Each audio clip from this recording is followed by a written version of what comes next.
Hello, horror hounds. It's your humble host, Rowan. I'm just here to let you know that just like the CGI being shoddy on this film we're about to talk about, Return to Silent Hill, we had some technical issues with some filters on Colton's vocals. So you might notice they cut in and out pretty much throughout the whole episode, but I've edited the best I can, and I think there's still a great conversation there. And let's be honest, you just want to hear Colton rant for a little bit. Let him blow off some steam. So with that, let's get into the episode. Let's all go to the lobby. Let's all go to the lobby. Lobby. Let's all go to the lobby to get ourselves a treat.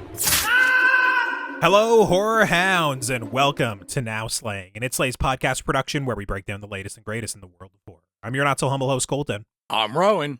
And today on the show, we are discussing Return to Silent Hill, which was released January 23rd, 2026. Now, Rowan, we reviewed the original Silent Hill on the main show. What was it? I think nearly 4 years ago now, before Jill joined the pod, you know, the good old days. And the better from my days. Records, yeah, exactly. From my records, I feel like we all enjoyed it more than we expected. I don't know if it was like a glowing review or anything, but it was like, okay, it wasn't quite as bad as a lot of the movies from that era. It's been 20 years now since Christoph Gans released that movie, and he's back in the director's chair with his return to the franchise, with Return to Silent Hill. So with that in mind, were you looking forward to this sequel 20 years in the making? And furthermore, maybe if you have any familiarity with the source material Silent Hill 2, let the listeners know, because I'm also curious as well. Yeah, so was I looking forward to it? I was a little bit, because I don't even remember. I could go back and look, but whatever. I feel like I probably gave the original a yay, would be my guess. Yeah, I didn't pull it up to tell you the truth. Because I remember actually liking it quite a bit. I had never seen it before when we reviewed it, and I just remember being like, oh, this is fantastic. It was moody. It had a very it had a distinct style, and I probably talked about it then. I'm very aware of the iconography of Silent Hill, but I never played the game. I might have played one or two, but not a lot. I never beat it or anything. I don't really remember anything about it. I don't really have this connection to Silent Hill that a lot of people have. At that time, I was more of a Resident Evil guy, so I was doing, if it comes to twos, Resident Evil 2 was my jam there. To be fair, excellent game. Yeah, fantastic game.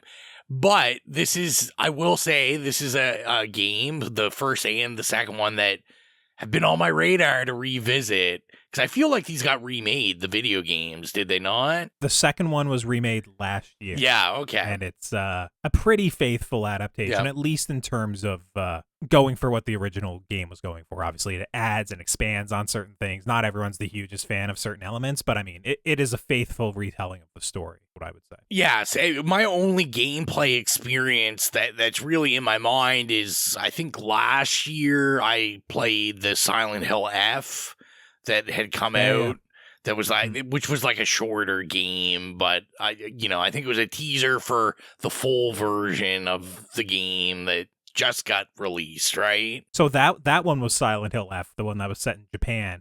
I can't remember the name of the one that was earlier in the year. Oh, yeah. I don't know. Maybe then it was F, because I'm pretty sure the one I played was in Japan, because it was about teen suicide or something. And no, you played the other one. I can't remember the name. But Silent Hill F is set in Japan, but it's set in the 60s, and it's an 11-hour game. You keep going on. I'll search up which one you played. Anyway, I played that. That's the only Silent Hill game I played. But, fully. Was it The Short Message? Yes, that was Silent Hill, The Short Message? There you go. Yes, so I did play that one, and it was fine. I wasn't expecting a lot from it. So that's really my only experience. But to bring it back to the movies, I was excited because I liked that first movie. And I'm like, oh, Buddy's returning. This is like every episode or of anything we ever record. I own the second movie. I've never watched it. I've always wanted to, but it was also one of those things I was like, oh, maybe it's sometime we'll do it for the podcast because we did the first one.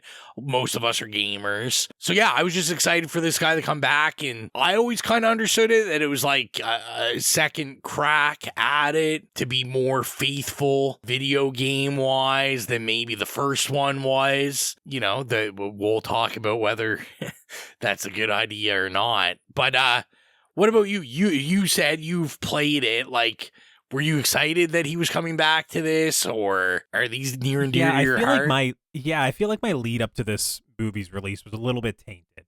I saw, like, it's the sort of thing where Silent Hill, I'm going to repeat a story that I may have told 4 years ago. So buckle up, listeners, if you know that episode that closely. Silent Hill 2, for me, specifically this game's source material, is the only real Silent Hill I have any amount of familiarity with.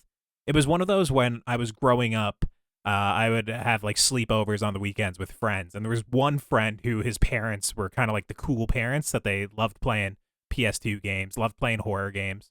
And Silent Hill 2 is one of those that there was multiple weekends that I would go over and I would just sit there and watch them play it.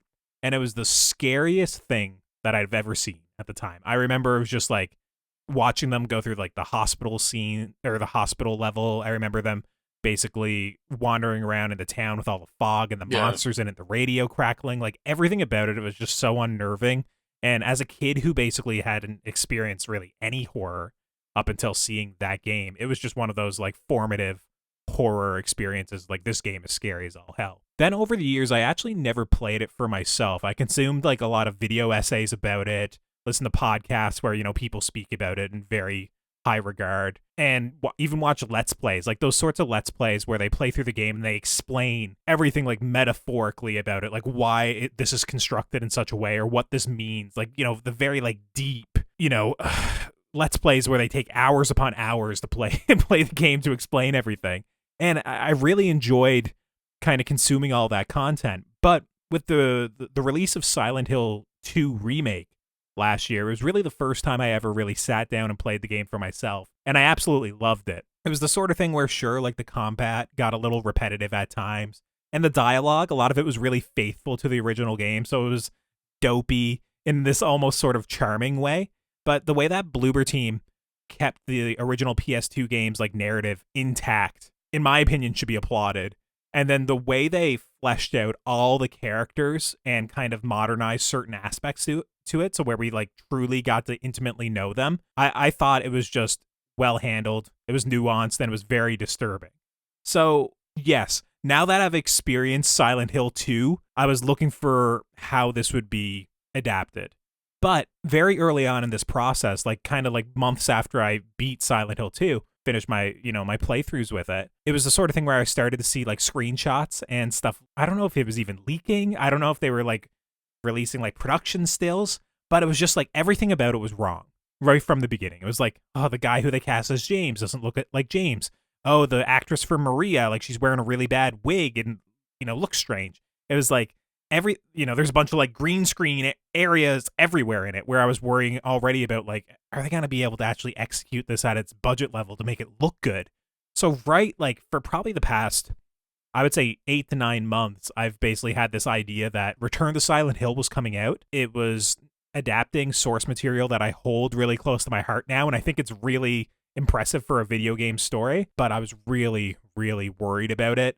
And then upon release, it was almost like instantaneous that I saw its Rotten Tomatoes score, and I was like, uh-oh, what are we getting with this one?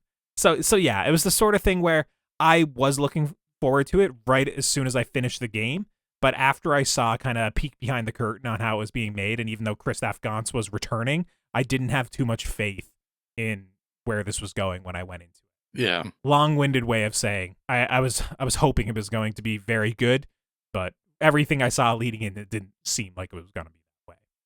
So was the return to Silent Hill worth the wait? Well, before we get into that, let's throw it on over to the trailer. Hello?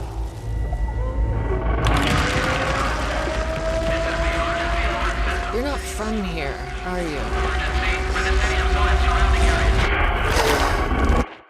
Gans. We have to get to her before it's too late. You woke him up. No one said it would be easy. Return to Silent Hill was directed by Christoph Gans and written by Christoph Gans, William Joseph Schneider, and Sandra Vaughan. And the story is as follows. When a man receives a mysterious letter from his lost love, he is drawn to Silent Hill, a once familiar town now consumed by darkness. Now, here on Now Slaying, we like to keep things relatively spoiler-free up front before getting into the more in-depth spoiler-filled discussion. So, Rowan, what are your spoiler-free thoughts on Return to Silent Hill? So I feel like this is going to be a very back and forth conversation because I kind of told you, I don't have a lot of reference for this, right? So yeah. Which I don't know why, because normally I don't really care, but it felt like when I was in the theater, it felt like a lot of baggage. Because I was just like, I don't know what's faithful. I don't know really what's going on. So things that like when the movie's done, I'm like, oh yeah, that seems, and then I'm like looking up and people are like, no, this wasn't right. And it was stuff that I thought that was from the game that I guess maybe wasn't from the game. And it's just like some imprinted memory. But first of all, what a movie not to have Mike on. Yeah, like wigs. Wigs are wild in this. That was like the first atrocious thing I noticed. Yeah. Our lead, James and Mary, like the wigs are wild.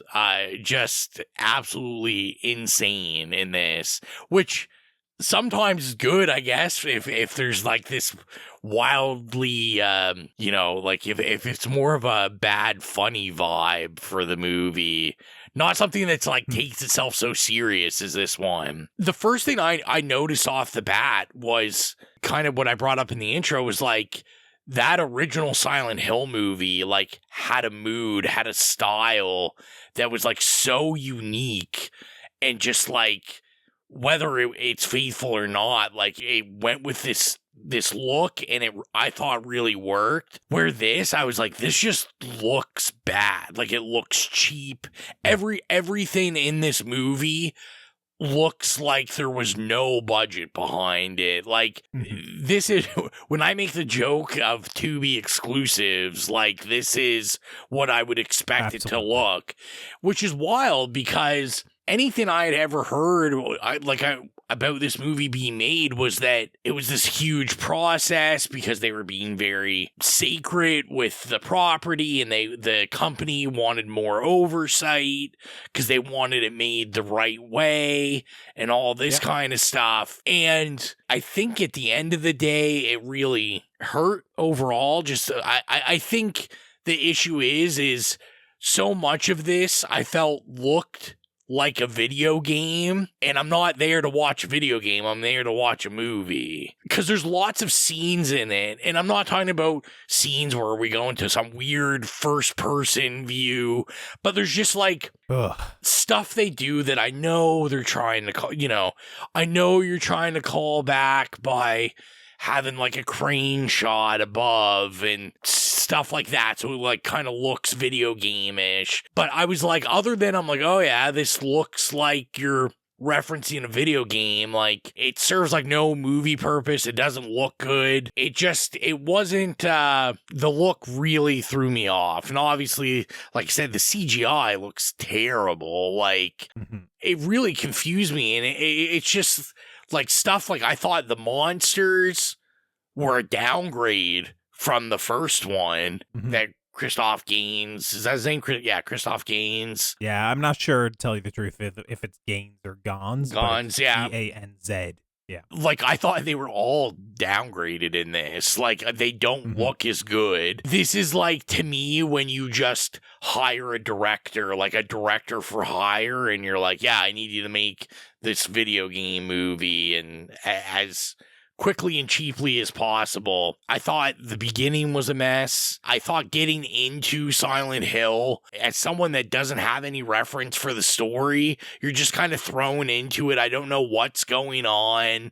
I know they're trying, a lot of these movies, like kind of this mystery. You're unweaving this mystery that never really gets unwoven. I don't ever really know what's going on in it. There's like prominent characters with tons of screen time that I still at the end don't really have any idea their full connection to stuff. Yeah. Like I said, it was just a lot of it was very confusing. It seemed to me from my memory like some of the music is there. I know like this is a very praised score from the video game. It seemed like some of that was in there, although I did see online people saying important music cues weren't in it and all this kind of stuff. I'm very interested on your take of it because you know the reference material, like what you thought just first seeing this. Yeah, I'm basically going to save all the reference stuff to the spoiler section because it's just impossible for me to talk about what fundamentally this movie got wrong without kind of really delving into a bunch of specifics. But in terms of the adaptation, taking the movie at face value, I'm happy that they faithfully recreated some of the Silent Hill 2 creatures, even if the digital creations, the technical look of it was terrible. At least they didn't like redesign them fundamentally, you know. So it's like, okay, these are the monsters that I know more or less from the game. They did incorporate some of Akira Yamaoka's original music from the game. They did also just put in a bunch of like classical music and original score stuff, but there is stuff from the game in there. Is it used in the appropriate areas? Nope. But it's in there. So it's kind of like, okay, I hear the music. I like it. You know, the music's good. This is a very iconic video game soundtrack for good reason. It's excellent. And also it's very brooding, melodic, very mournful. It's the sort of thing when you're playing through the game, it sets the tone perfectly for what that game is trying to convey. There's some moments of homage, like quite a few moments where it's like, this is a direct shot from the game. You know, basically the shot composition's exactly the same in this cutscene. Once again, it's like, is it well done? Not necessarily, but it's there. You know, it's kind of like, oh, cool, pointing at the screen. I recognize that shot with the urinals and James in the deep background. I recognize that shot of James looking into the mirror, you know, that sort of shit. And what I will say also as like probably my last positive thing to say about this movie is that as bad as it gets, I actually didn't find it boring. When I was watching it, I think it was kind of like a morbid curiosity. This looks cheap. I don't know. I don't like basically everything where this is going, but I wasn't bored. And maybe that's because I was actively like kind of seeing like where it was going to deviate from the source material, but I didn't find it boring. But after that, that's kind of like the last nice things I could say. If they weren't like basically beat for beat recreating parts of the game, which they do, even when they do that, at best it comes off as a cheap imitation because it can't do it well enough to nail what they were going for. And at worst, it's just like laughably bad or like offensive because it's literally like they go all the way to adapt it, but they don't understand what they're doing with the characters, with this location, with the writing. It's basically like, to me, adapting, let's say, like a Lord of the Rings on a Tubi budget. It's like, not that Silent Hill 2 is Lord of the Rings in terms of its scale and its epic nature, but it's just like, imagine like how you would do a disservice to that source material of Lord of the Rings on a Tubi budget, right? Sometimes things are just like, you need to have a bigger budget or you have to rein it in a little bit. It's the sort of thing where, sure, you can adapt that source material, I'm sure, with a smaller budget, but there's significant changes. And with this, like outside of the budget, the acting is terrible. The camera work is terrible. You mentioned there's like these first person sequences that it's like from that Doom movie with The Rock, where it's like, if the visual effects look bad from a distance, I tell you what doesn't improve them. Putting a camera right up to them, you know, from a character's point of view, like making you even closer to look at them. All the visual effects are terrible. The tweaks to the story are unmotivated. They fundamentally misunderstand the story of the game and change it to such a degree where, once again, it is like disrespectful to the source material. It is like completely at odds with it. And then the characters, what they do to some of these characters in like basically just doing a twist for twist's sake, once again, it does a complete disservice to where these characters are. So yeah, essentially what this happens when I was watching this, it was like any deviations from the original game, which start within the first 5 seconds to 10 seconds of the movie, demonstrates to me a fundamental misunderstanding of the source material. And to me, it comes off as almost like an offensive adaptation. Now, is it the sort of thing where maybe I should divorce myself from the source material when I'm watching it? Sure. but there's so many parts of it where they are going beat for beat trying to recreate the moments, but just basically fucking it up, that I couldn't watch the movie and enjoy it just as a movie. I couldn't divorce myself from playing the game after spending, 20, 30 hours with it a year ago and loving it so much and consuming so much Silent Hill 2 content over the years to actually give it a fair shake. Is there a chance that you completely have no idea what this is about? You go in and you enjoy the story for what it is? Sure.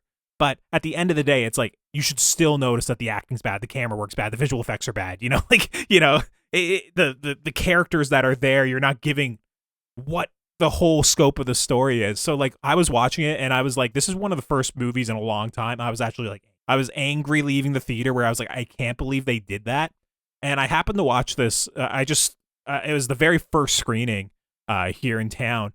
And it was the sort of thing right from the bat, you could hear like the audience murmuring, like talking to one another. Like people were angry right from the beginning of the movie. And you could tell there was a lot of like diehard Silent Hill 2 nerds in the audience that they were like, fuck this right away from the beginning. Like Those people were people. not happy with this.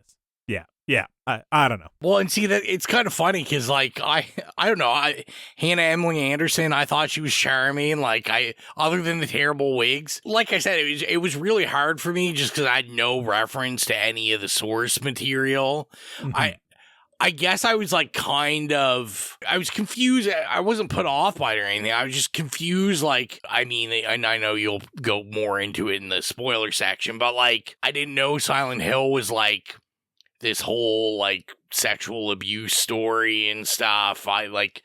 So that stuff I was like, oh, like this is like way deeper. I was very curious while watching it. I wonder how much the company had to like how much of this could have been like interference on a corporate level of like, oh, well, this is how we want it. Like, I wonder, I'd be curious, is this more a director's fault or is this more maybe an overprotective game company that may not really understand, that you're making a movie and not a video game? I feel like Konami is not involved as much as they would be in this sort of stuff anymore. This, for me, for whatever reason, it feels like a passion project. Like, I feel like Christoph Gans wanted to make this for a while, but I don't know if he did the work.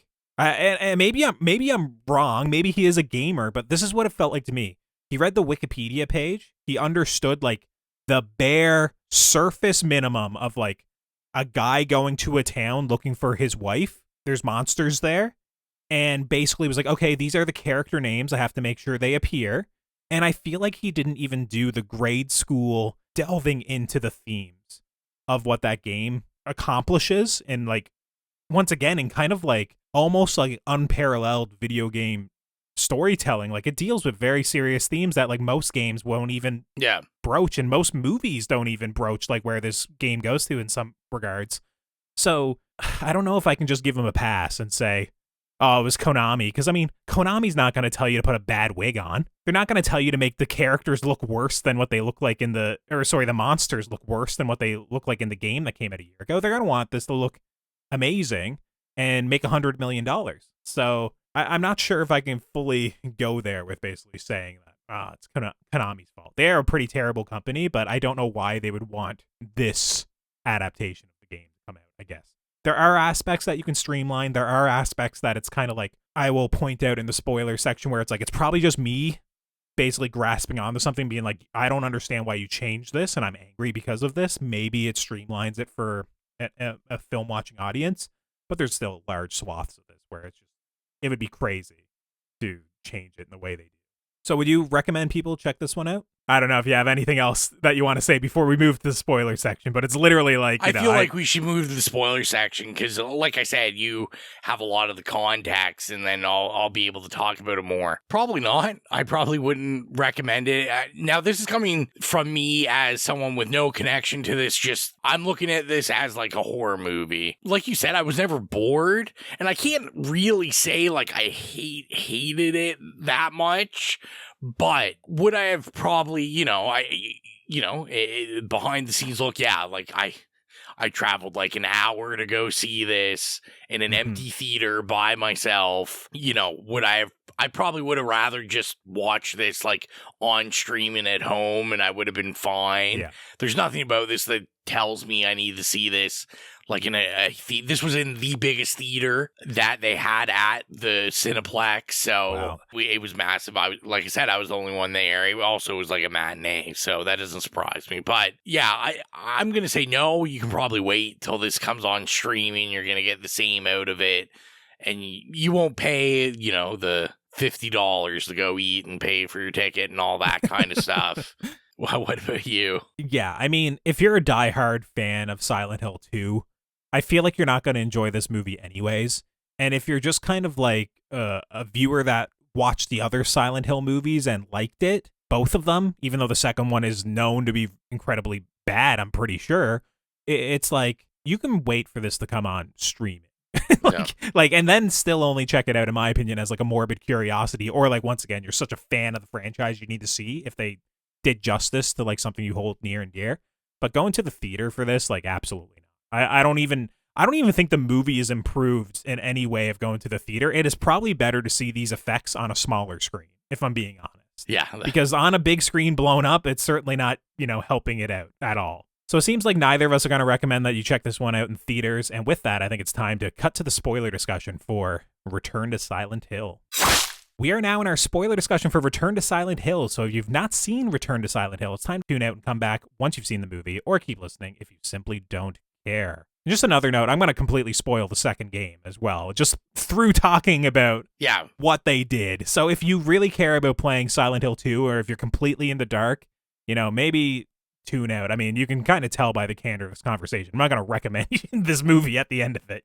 I'm angry. So with that, I don't know if there's anything you want to pick at right away that like you want to kind of get to. I'm interested in you starting the conversation, I think, because like I said, where I'm not as familiar with the lore, people that are listening to this probably love Silent Hill. Most people do. I just don't have a connection to it. So maybe for those people, you start off the conversation. Sure. So yeah, right off the bat for me, James Sunderland as a character in this movie is just fundamentally misunderstood and what your perception of that character should be. He's not a bad boy like Leon Kennedy, Resident Evil 2, Resident Evil 4. He's this morose, down, depressed character who is barely finding a reason to keep on living, and basically he's a terrible person to be spending the game with. And even worse, he is like a complete misogynist. He basically views all women as sexual objects. He is revealed by the end of the game. He has murdered his wife, not in the light of this movie where it's like he's kind of like a hero or kind of relieving her from, her fate, basically because he is not getting what he needs from his wife. He's watching her wither away, and he's just basically like, let's speed up the process because you're making my life a living hell. He's basically a partner that wasn't there for his partner when they needed them the most. And basically, he is being tortured for the decisions he made. It's the sort of thing where it's like, this was the first game when you were playing it that all of the characters, the monsters were basically designed in such a way that it was like James's own messed up thoughts were kind of being forced into the world. Like, it's literally like the nurses, they're iconic in the Silent Hill games. They come from Silent Hill 2 because when James was there watching his wife get treatment for terminal illness, he was looking at the nurses and wishing he was with them because they're younger and hotter. So that's why they're sexualized in such a way. But he doesn't remember their faces because it doesn't matter that he knows their faces. It's more about the body, right? Yeah. There's parts in it where it's literally like Maria. She is this character where it's basically the version of his wife that he wanted, because when his wife was sick, instead of being there for his partner to depend on him, he would spend time at the bar, which was also a strip club, which the movie doesn't show. It's just like a spot for like social elites to hang out. And basically he would be there drinking himself, into basically getting blackout drunk, but watching strippers and just kind of being, excited to look at them because he's getting nothing from his wife. It's basically a complete loser of a character that, sure, when you're playing the game, there's obviously sympathy for him and you're in kind of like his psyche of where he doesn't know what happened to his wife, or, he has like that amnesia aspect where he doesn't want to confront the truth yet until right at the end of the game. But it's the sort of character where the more you play, you certainly don't like. He's certainly not like a sunglasses wearing, leather jacket wearing, smoking a joint, driving a fucking Mustang, like a convertible Mustang down the road like he is right off the bat in this movie. So for me, it was kind of like, okay, sure, we're showing a scene that wasn't in the game. It's kind of like how they met, but it's like right away, the character is so wrong. And it's even like, if I want to believe that James was a cool guy at one point and endearing and, you know, was like, okay, he was actually someone who's fit to be a partner. I don't think the movie did a good enough job of establishing that relationship and how, like, this was the guy he was before and this is the depressive, terrible guy he is now. He just seemed like kind of the same guy in the flashbacks to me, other than he had a bit of like eye makeup on. He looked a bit like oily, greasy in the, you know, in the what we were watching, his new time in Silent Hill. Yeah, I was gonna say it was kind of funny. He really reminded me of the like rock star character in the '90s, The Stand. I don't know why, just the vibe. It must be the being introduced by them driving like fast sports car and all that kind of stuff.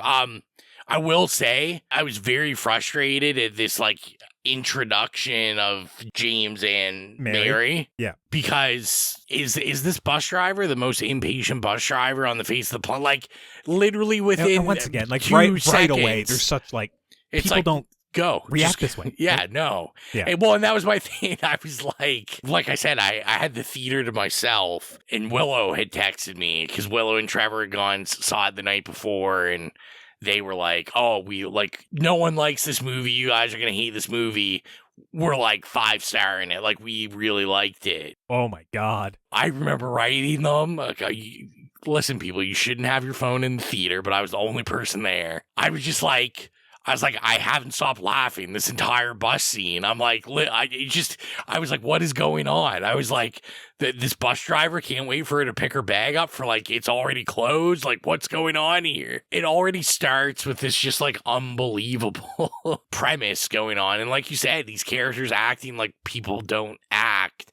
And I did find with James this whole time that they give you that twist, you know, where it's like, oh, James wasn't there for her, you know, he throws the glass and all this stuff. But like, I thought this was like so thinly explained, because I was like, he leaves, he wants to get out of the town because of the cult thing, but like, he's all of a sudden this asshole now that's just like, fucking, I'm leaving you here. And like, but I was like, this entire movie, all you've shown is that he's like deeply in love and will do anything for her. It's just like so much of this. I thought there were so many of these plot points that just like didn't make sense for what they were showing me as a viewer. So you want to know why those Yes, specifics please. don't make sense? Because they don't live in Silent Hill in the game. You know, like, it's not like Mary's not from Silent Hill. She has nothing to do with the cult.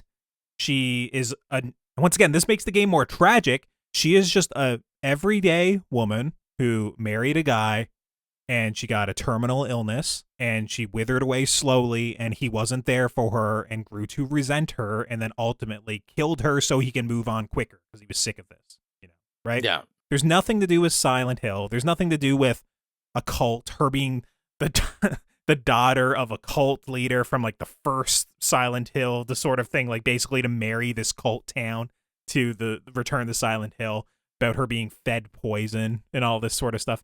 There's none of that. So like, there isn't a scene that we know of from my recollection in the game where, you know, he gets angry and screams at her and throws the glass and stuff. It's more of like a slow decay of a relationship where it's like you just stop caring about them and you wish they were dead. So finally you do it. Is basically what he does. Okay. It's not like any explosive moment. Sure, is Silent Hill featured? Yes. That, like, she got treatment at a hospital, or like, you know, the Lakeview, you know, it was a town nearby, but they weren't like residents in Silent Hill. Like, once again, Silent Hill is a concept in a lot of these movies and video games. It's not like really a real place, more or less. It's like it's almost like a state of mind, which is a stupid thing to say or a silly thing to say. But like Silent Hill 2, the construction of the game world only works revolving around James. It's a place to torment him, essentially, because that's what he deserves. You know, it's basically everything is structured around your main character just, you know, being this terrible person. So a lot of this was just like so ham-fisted to me. The characters, you know, we have Eddie show up for one scene. He walks into kind of like an apartment building. He looks like a 40-year-old man with a beard for some reason. And he basically just shows up, says there's a kid nearby, and runs off. So in the games, this is like a guy who's like in his late teens, and basically he was bullied for being overweight, for being weird, and he killed his bullies, and now he's in Silent Hill, permanently stuck in kind of like the mind of a child because he like is traumatized by what he did, but thinks he was just in doing it, but now basically the world is kind of like, you got to relive this, right? You're going to be terrorized by this. Angela, she is a character in the game where it's essentially she was sexually assaulted by her father and also another family member, and essentially she won't allow anyone to get close to her at all in the game. But she's there partially because she wound up, I think, killing them or, doing something. The specifics on it, what exactly she did to them isn't clear. But there's an aspect where, like, she believes that she should be there because she's kind of like, I'm unclean. There's a guilt involved with what happened to her, which is so fucked up because she shouldn't feel that way, that she should be damned, but that's what she feels, right? So, like, that idea, like, when you see that scene near the end of the movie where you get, like, what it's called the abstract daddy from the game, but it's like kind of that monster in the bed, and it looks like two people in the bed. I actually really like that. That was my favorite thing in the movie. Yeah, so that monster design comes from Angela's backstory, where, like, that's when you're in there and it's like a boss fight and you're running away from it and stuff.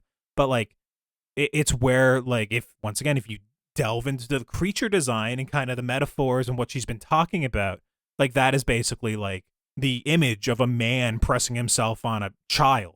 Right, like covered under like latex, under sheets and stuff, and like a writhing like flesh mass. And if you look even in the movie, there's all these like holes, like going in and out, sort of thing. So it's like it's a gross idea conceptually, and once again, the movie doesn't explain it all. It's just like kind of a cool monster that shows up for 5 seconds in like a flesh universe for some reason, right?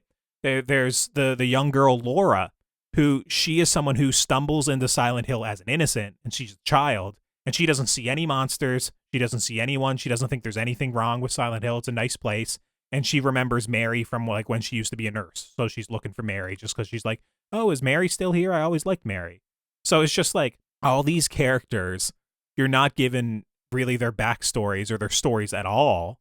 They show up to kind of be like, oh, you point at the screen and be like, oh, I remember that character. And then even worse, the movie does this twist where it's like, not only are these characters, we're not going to give you their full stories, it's because we're going to make them all the same character.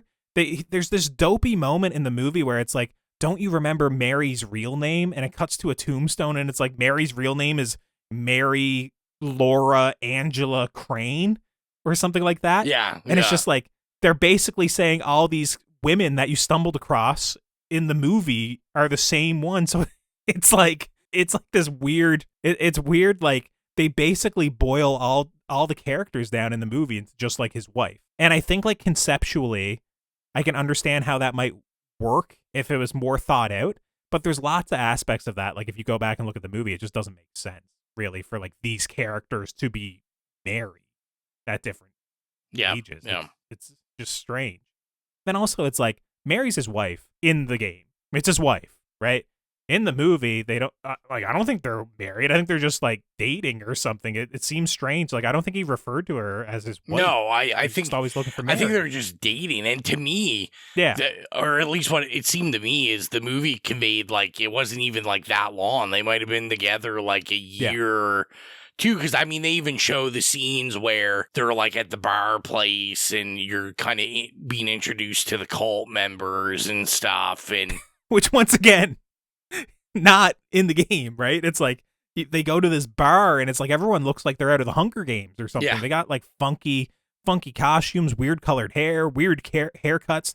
They are like the most like strange people that you've seen that just does not fit for like, even if you're trying to establish like a realistic world. Yeah. Right? It's just like they're all weird. And it's just like, okay, it's like, I don't know why this is in here at all, once again. Well, and that's what threw me off about that scene, because I was just like, this is so out of place. Just like, I was like, who? And you see it in his face, and I was like, maybe this is the intention. Like, because obviously once they go into there and they're meeting the people, he seems to know it's off. But I said the same thing. I'm like, this doesn't seem like a town. Like if I went in and these were the people inhabiting this town, I'd know something was up. I'd know I'm in a poorly written movie. Because, they just, like, it's so bizarre, and everything was so just, like, cartoonish. Like, it was just not, like, not by look, but just, like, not normal. It was just, like, so out there and pushing the boundaries of, like, how normal people would act in a town. Like I said, and it continues on with, like, my main problem with this, and now that you're explaining about the lore stuff, it makes so much sense, because I just thought so many of the things that probably should be hitting me, or I should be like, oh, yeah, or oh, this means this, or I should be, sad or whatever. I was like, nothing is affecting me, because this movie doesn't let me, it doesn't give me any explanation for anything, or even attempt to, like, suggest anything other than, the only thing they did was about, like, the child sexual assault stuff. That was, like, literally the only thing that was kind of clear, not real. Let's be realistic, not really, because we see the statue of the dad, there's this cult thing. They're making her, I don't know, drink blood or do something. They're drinking her blood. I didn't even understand exactly what was happening there. It just seemed like blood was everywhere, and I didn't know where it came from or what it was. Yeah, exactly. But, like, even with that, I was never, like, at that point, I was never like, oh, there's, like, some creepy thing, like, this dad definitely assaulted her or something. I, for most of the movie, was like, oh, okay, it's like she knows that she's like this cult figure. She doesn't want to be. She wants to live a normal life. But then, there's all this baggage that I'm like, where did this come from? I have no idea why we're here. And then, like, another big issue to me was, I think about, like, something like, you brought up the nurses. Mm-hmm. So when we get introduced to the nurses, to me, this is like when we really do like one of the first video gamey things, right? Where he like picks up the pipe or whatever. And he's like, and it's like the camera does this like weird spin, and you kind of, you're getting that like, oh, we're fighting in a video game now. Mm-hmm. The Doom thing going on here. Yeah. This is where it's just like, to me, it's almost too much too quick, where like, I remember in that original film, like, the nurses were like terrifying when they came. I was like, oh shit. I remember watching the featurette when we did the thing, and like, those were all dancers, and it was like these like choreographed dances where I was like, this just looks like garbage. They're not scary. They're everywhere. They don't none of the monsters in this are used as a scare, but none of them like even give you dread. Like, even stuff that they try to have you just look at and be like, this should be dreadful. All of these things, I was just like, to me, isn't a really effective horror technique that they're using. Yeah, I agree. I think the way the nurses are introduced in this movie is just where basically it's a large open room and there's like 20 of them, and it's just like, go back and watch what you did in the first movie, creeping through the dark hallways, where they're all kind of posed in such a way, and you got to kind of maneuver through them. I understand maybe not wanting to repeat the same beats, but it was just, once again, it was the sort of thing where it just seemed like quick. They showed them. They all looked terrible. In my opinion, I don't even think the faces, the way they looked right.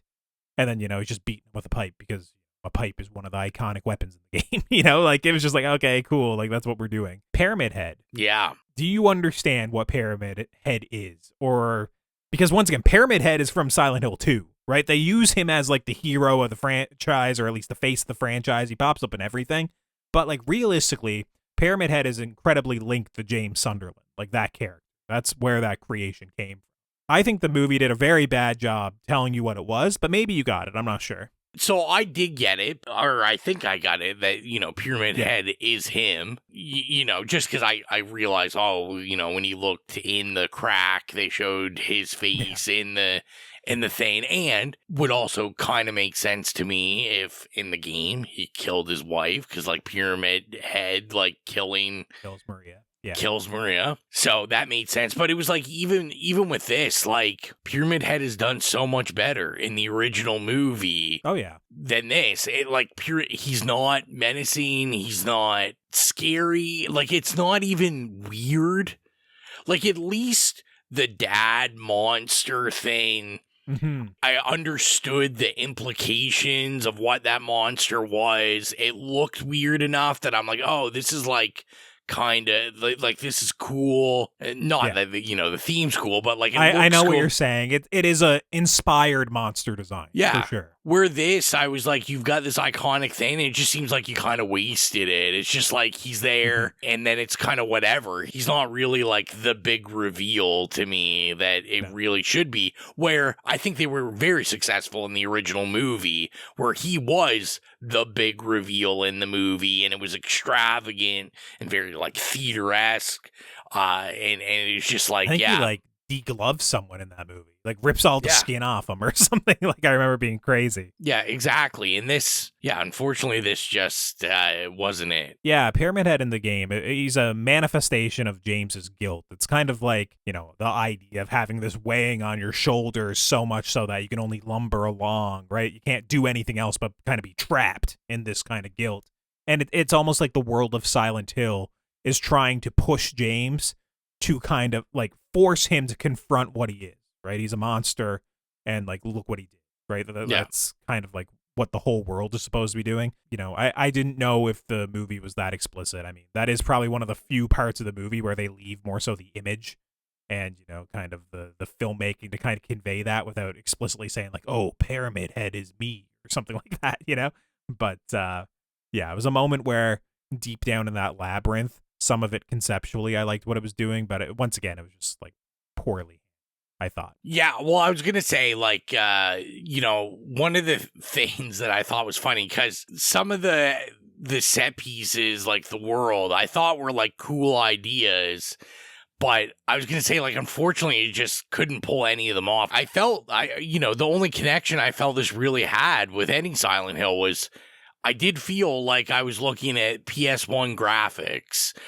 for most of the town. Like there were scenes where he was in front of the first one I really noticed. I think he was in front of like the hotel or something, and they do like a close up of his face, but you can see it in the back, and it's like the worst green screen I've seen in a long time. And it's even towards the ending where he's like running through the hulls on fire and stuff. Oh my God, some really bad fire effects. I was like, man, I've seen better stuff like in the late 90s than I've seen in this. And that's where I just thought it like kind of really failed because, like I said, this guy made the first Silent Hill movie, and those sets were amazing. Like, they were practical, they were like dripping with atmosphere, and I was like, so we've just adopted that for obviously not enough money to just give us like these badly CGI'd worlds. Even like when he's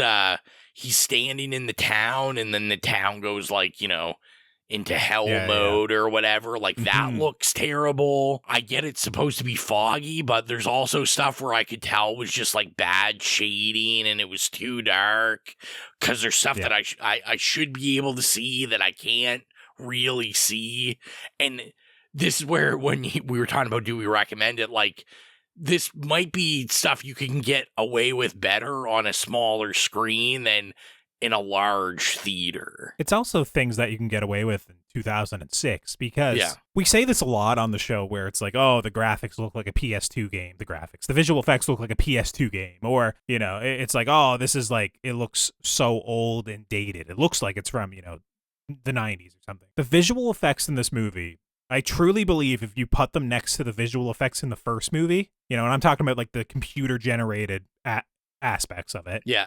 I bet they are comparable. And they might in some respects even be better, but it's like they should not be comparable 20 years later.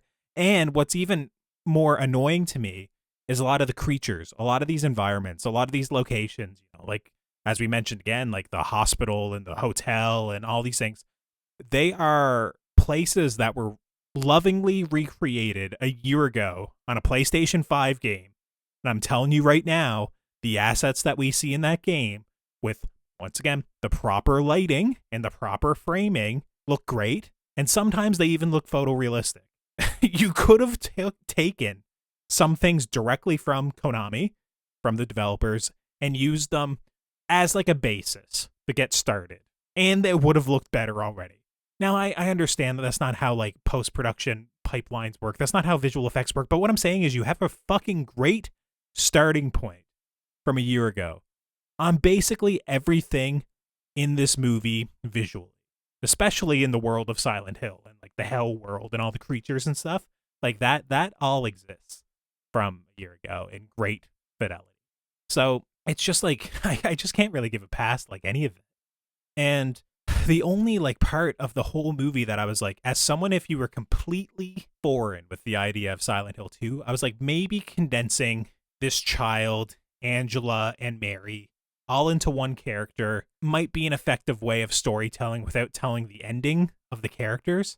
But it's still like, why did we have to make her an integral part of the cult and, like, the original movie? Like, you know, that... Why did she have to be, like, a citizen of Silent Hill that was being experimented on for 20 years? Isn't that just, like, so convoluted how all that's, like, mixed together?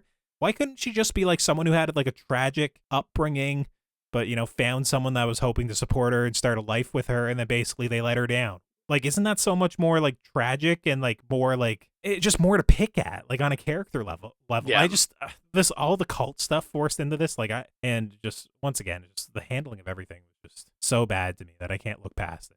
So are you saying that you don't like her turning into, like, female Vecna? Is that what you're trying to say here? Well, listen. She turns into female Vecna in the game as well. Okay. But it's the sort of thing, like, it's the final boss fight. You're going up to her on the roof. It's like, you're deciding on whether or not you're going to, like, kill her. Like, you know, you walk up to the top of the Lakeview Hospital. It's literally like a hotel, or a hospital bed with, you know, the IV drip and stuff. And basically you're going up to her, and it's basically James trying to reconcile with her or explain it, and basically it's like the world of Silent Hill. Like, we're not letting you get away that, and it's, you know, this monstrous fight that it is. Like, I think she's floating around in the bed, and I think she does wind up having all these arms and stuff. But, like, in a video game, you kind of need the final boss fight, and also a lot of people criticize that as, like, the weakest part of the game, the final boss fight, right? It's strange to kind of have this narrative where basically it's all built around this your sick wife who's withering away, to then have her be this evil force that you have to kill it, right? It's just a bit strange, but it's more of like a video game thing. In this, I don't know what happens there with her like embracing him and kind of like being like, oh, we're one now, and, you know, I guess you're here with me forever in Silent Hill. I was just like, what are they doing? Well, and this is the issue, right? Where you said that they've taken this plot and twisted it a bit. Is in this movie, the killing is a good thing. It's like, oh, she's not suffering. He did this good thing, where it's kind of a shame, because from what you're telling me, I'm like, well, the story is actually way more interesting, and to me, way more deeper in that finale if that killing is not a good thing, and, like, he's reconciling with that. Well, and that's like in the movie, they're explaining it, like, as you said, it's viewed as like he's doing almost like a heroic act. Like, don't get me wrong, it's like, this is a hard thing to do, but I want you to do it, right? It's the sort of thing where she's like, I don't want my father to have this control over me anymore. This is the final act of agency I can do. I want you to kill me. You know, I don't want to wither away like this. From what I understand and what I remember in the game, she is withering away from a terminal illness, but she doesn't want to die. She is, like, basically prepping him that it's coming. It is inevitable. But, like, you know, she likes living. She likes having these last moments with him. And, you know, and it's basically like, he doesn't want to keep doing this anymore. And it's not like I'm putting her out of her misery. It's like, I am sick of this. I'm trying to get to the strippers. I want to find myself a nice piece of ass. Yeah. That's, like, basically what he's doing. He's like, I want to go to the bar and pick up chicks. And, like, once again, it's a fundamental difference between these characters. And as I said in the beginning, I said maybe it's unfair for me to hold this against the movie, because I should be kind of seeing what the movie's presenting and not comparing it. But this is like one of those instances where I cannot divorce it from the source material, and all of the changes I think are baffling. And then when I look at the technical aspects divorced from the story, I still think it's not like a well-made film. Yeah. So it's like not only is the story, in my opinion, baffling, it's like also it just doesn't work as a film. And like I was also very confused. I think is it M is like the therapist or whatever. Another thing that's obviously not in the game, because it's the sort of thing like you need a way for him to tell the audience what's in his head. Yeah. Is the reason why that character exists at all in the movie, right? So it's like, yeah, she doesn't exist, right? It's like everything that's conveyed is conveyed through James interacting with the characters or, reading notes and stuff like that and piecing it together, right? Yeah, I just thought this character was also very confusing because I felt like I thought purposely like kind of made it seem like, oh, well, maybe M is also like in on this cult or something and is trying to control James and what he does, and obviously has incentive for him not to be exploring these things, but like just like a mind-boggling character. I mean, at the tagline for this episode is just mind-boggling everything. Like it's just stuff not making any sense, at least to me. Yeah, I agree. And then the ending. I've said baffling numerous times. I've said disrespectful numerous times. These endings. So the first ending, open water, I believe is what it's called. That's the original ending of the game, where essentially if you play through the game normally, if you're not like a weirdo, you'll probably get that ending, where essentially it's like James sees, like, realizes that, like, he killed his wife, and he decides, like, I can't live with myself anymore. And this is the, like, grand reveal of the game, like, literally in Silent Hill 2. It's that his wife is in the trunk of the car. When he is, like, basically brought to Silent Hill, like, because, he's just driving down a road and he winds up in Silent Hill 2, in Silent Hill, the place in the game. She's there with him. Her corpse is literally there. Like, he killed her recently. And it's like, running away with her sort of thing. So basically it's this idea of, like, I can't live with myself. I'm going to kill myself. But also in this, like, way, I guess now we're together, in the lake, just drowning sort of thing. Dead, right? In this movie, they make it like she's riding shotgun with them. They hold the hands. They're like, yeah, let's go do this. He flies in his convertible Mustang off a cliff with the worst visual effects I've seen. Like, no joke. Absolutely terrible. Like, I don't even know if the car is properly shaded or anything when it's plunging into the water.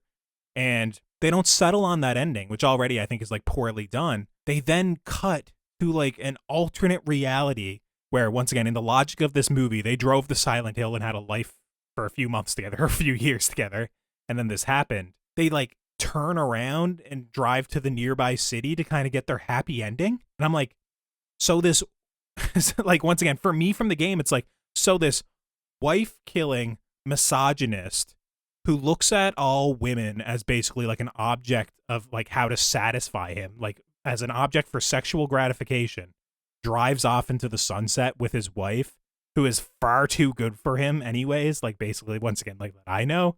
It's just, I don't know. It's just like, I don't know why you did this. I don't know why you adapted it this way. If you read the Wikipedia in detail, if you watch one video essay on this, no one would ever come away adapting it this way. It's crazy. Yeah. Anything else you want to say? I'm just ranting at this point. Yeah, no, I mean, I'm good. So if you're new to the podcast, our review rubric is nay, okay, yay, or slay. Rowan, what would you give Return to Silent Hill? So, I mean, we had a lot of negative things to say. I still think I'm going to give it an okay, though. I didn't have, like we kind of said, like, I might even watch it again just because I'm morbidly curious at what a second time watch, like, obviously not in the theater. I'm a sucker. I'm sure I'll buy it.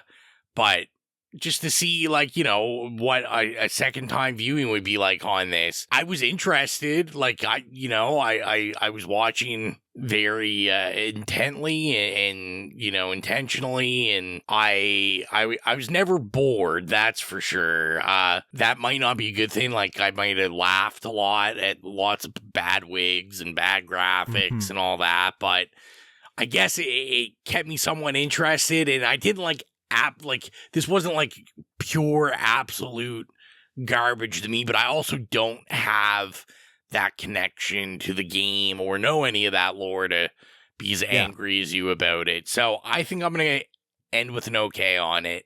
What about you? Do I need to guess? Well, I think, like, you're right in giving it an okay is what I will say. It's like, if you're completely divorced from the source material, like, once again, The Silent Hill 2 music is still cool, right? The Silent Hill 2 monsters are still cool.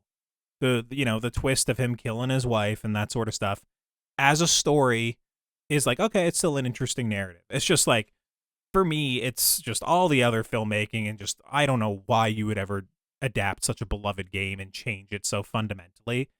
But also, basically, they go like 80% of the way with it. They try to adapt everything faithfully, but then they tweak everything just a little bit. Enough that if you're someone who loves the source material, you're gonna like hate this by the end. So for me, yeah, it's a nay. If I was being objective, it'd be an okay. But listen, that's not what reviews are. So I'm giving this a nay. I think if you're a fan of Silent Hill 2, you'll hate this.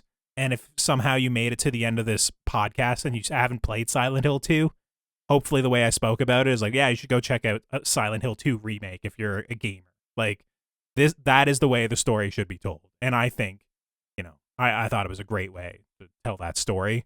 And I still haven't spoiled absolutely everything about it. And obviously the way that the game conveys this narrative and the way you kind of piece it together yourself and see it all play out is more effective than just listening to me rant on a podcast about it. So yeah, it's a nay from me. And if you're not following us on our socials already, you can do so at It Slays Podcast. We're on Instagram, Facebook, Slasher, Letterboxd, Threads, Bluesky, TikTok. If there's a social media, we're probably there at It Slays Podcast. And if you want to help support the show financially, like our horror hounds, Holly, Nicholas, Mark, Steven, Dan, Brian, Trevor, James, and James, gain access to the Patreon exclusive show Stream Screams, hosted by Jill, and get episodes of the main show 48 hours early. Be sure to head on over to patreon.com/itslayspodcast and choose whatever tier works best for you. Rowan, some track from Silent Hill 2 has to be. Yeah, I feel like you'll be upset if it's not on there. I gotta...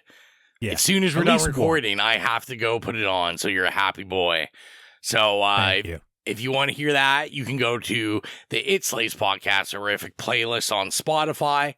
If you have any problems finding it, you can go to any of the social media Colton just mentioned, go in the bio and click on the Linktree link. There's a button that'll take you directly there. We upload scores or licensed music from iconic horror movies we review, or just horror movies we love.